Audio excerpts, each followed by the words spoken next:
Hello, and welcome back to Resilient Walk. If you found your way to this story tonight, perhaps you're carrying something heavy. Maybe you're lying awake, wondering if the years behind you hold any real meaning. If the choices you made, the time you spent, and the dreams you chased, were they worth it? Or do they feel like scattered coins from a purse with holes, lost along a path you can no longer retrace? Before we begin, if this quiet space brings you even a moment of peace, I invite you to like this video and join our gentle community by subscribing. And in the comments below, share with us one small thing, anything at all, that brought you comfort today. A warm cup of tea, a text from a friend, the way sunlight fell across your kitchen table.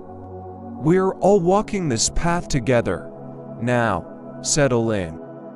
Let the weight of your day rest for just a while. Let me tell you about a man named Tom, and a village that sat where three rivers met, in a time when the world moved slower and hearts, perhaps, broke just the same.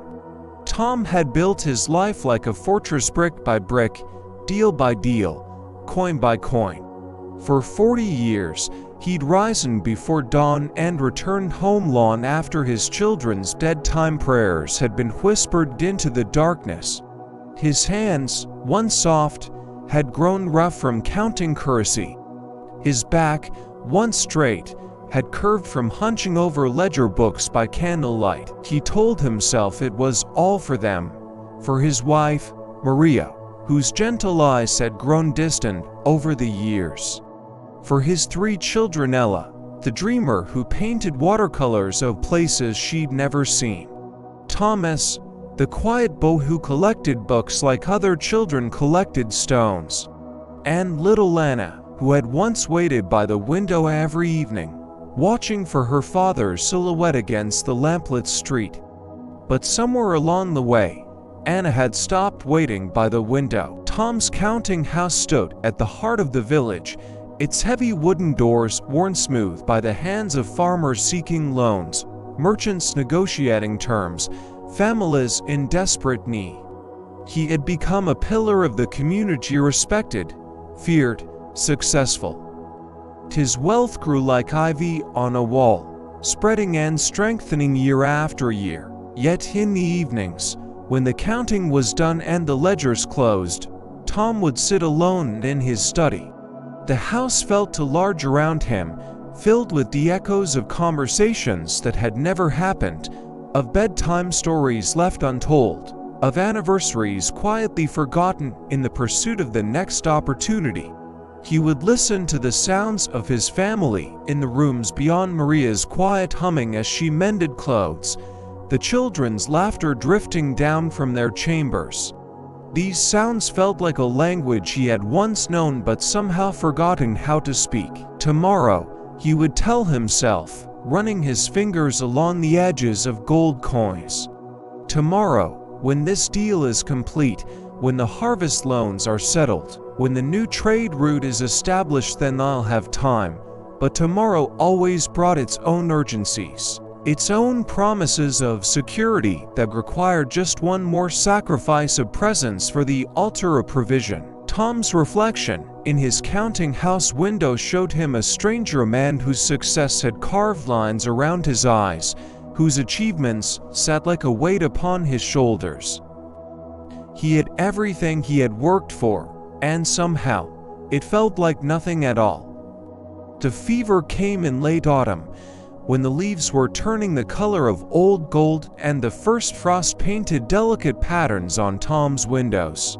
It started as a whisper of weakness, a tremor in his usually steady hands as he counted the day's receipts. Within a week, Tom lay confined to his bed, his body burning with heat while chills rattled his bones.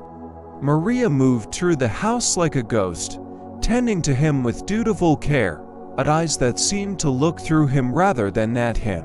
She brought him broth and cool cloths, changed his fevered sheets, and spoke only when necessary. To children, Tom whispered through cracked lips one evening, when the fever had broken enough for clarity to return. Have they? Do they ask for me? Maria paused in her folding of fresh linens. They know you're ill, she said quietly, but do they ask for me? The silence that followed was answer enough. Ella had married the summer before a wedding where Tom had spent more time discussing grain futures with other merchants than dancing with his daughter. She lived now in the next village with her artist husband, painting those watercolors that Tom had never learned to see as anything more than pretty distractions from practical life. Thomas had accepted a position as a scholar in the capital city, his love of books finally finding purpose in cataloging ancient texts. His letters home were polite but distant, filled with academic achievements and careful inquiries about everyone's health. And Anna, sweet Anna, now 17 and beautiful, spent her days teaching the village children their letters and numbers. She had inherited her mother's gentle spirit and her father's sharp mind, but none of his hunger for accumulation. As Tom lay in his fevered dreams, faces swirled before him not of his family, but of the countless people who had sat across from his heavy wooden desk over the years. The farmer whose land he'd been forced to claim when drought killed the crops. The widow whose husband's debts had passed to her trembling hands. The young couple whose dreams of opening a bakery had withered under the weight of interest rates. He had been fair, he told himself, honest, legal, but fair and legal, he began to understand, were not the same as kind. When Dr. Petrov, the village physician, visited on a gray morning, when rain drummed against the shutters, his face carried the gravity that Tom had learned to read in the faces of men delivering difficult news. Your body will recover, the doctor said. But Tom, your heart is tired, very tired. You must rest completely for many weeks, and after that you must choose a different way of living. That night, alone in his bedroom, while rain painted silver rivers down the windows, Tom took inventory of his life as methodically as he had once counted coins. The numbers were stark. 40 years of work, a fortune in gold, properties throughout the region, respect from the community, and 3 children who had learned to live without him. A wife who cared for him from duty rather than devotion. A legacy built on contracts and collections rather than connection. For the first time in decades, Tom wept. His tears fell onto pillowcases smelled of lavender and loneliness, and he wondered if this was what waste felt like, not the absence of accumulation, but the accumulation of absences. On a morning when the fever had finally broken and Tom sat propped against his pillows, watching dust motes dance in a shaft of sunlight, a soft knock came at his door. Come, he called. Instead, a young man entered, thin, wearing clothes that had been mended many times, carrying a wooden bowl that steamed with the scent of vegetable soup and fresh bread. Do you remember me? Senator Tom. And then it came flooding back. 15 years ago, a harsh winter, a young beau, maybe 12 years old, had appeared at Tom's counting house door one evening. My mother sent me, the boy had whispered. She needs to know how much we owe for father's medicine before he died. She wants to pay it back, but she needs to know how much. Tom had taken the paper, walked to his fireplace, and fed it to the flames. Tell your mother, he had said, that your father's account is settled. And here he had pressed coins into the beau's small hands, for food, for your family. The beau who now stood beside his sickbed was that same child, grown into a man with kind eyes and calloused hands. My name is David Santos.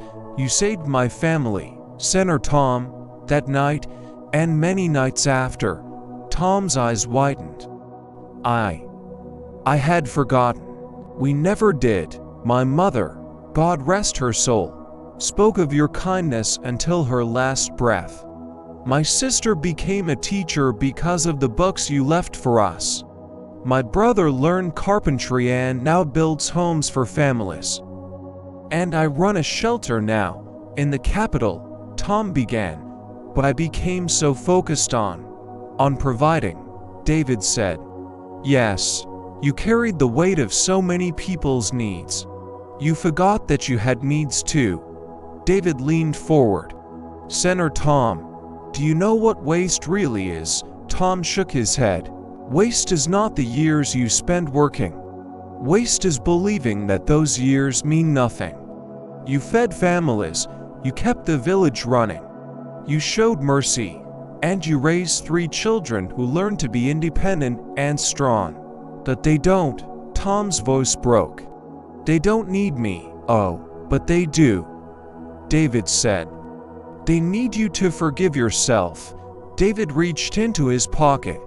A child's drawing, a stick figure of a man with kind eyes.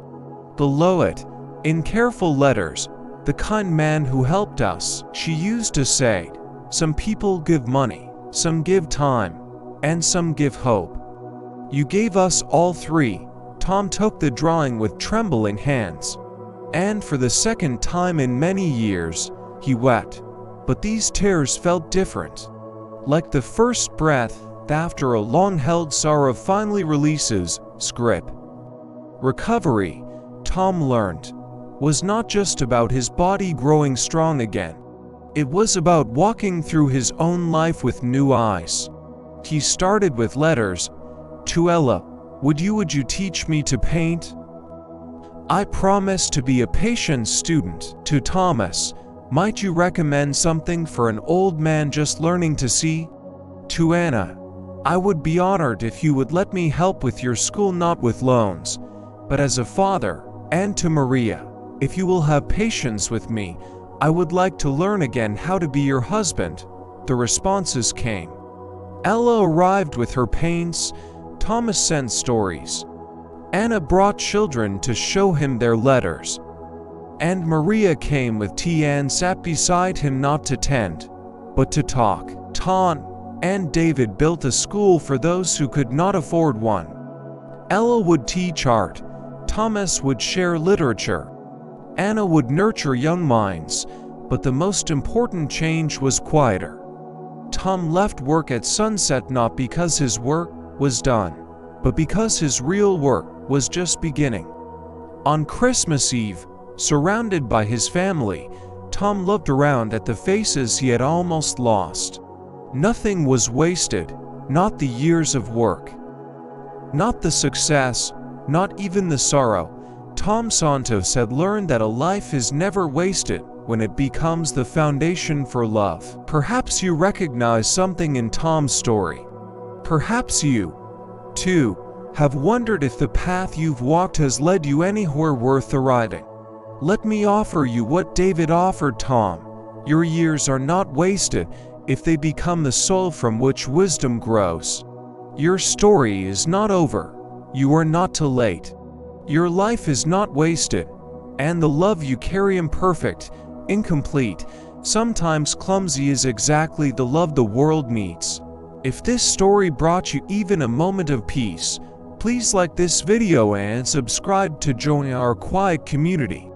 And share in the comments one small thing that brought you comfort today. Your words might be exactly what another weary traveler needs to hear. Until we meet again on this resilient path, be gentle with yourself, rest well, you are loved.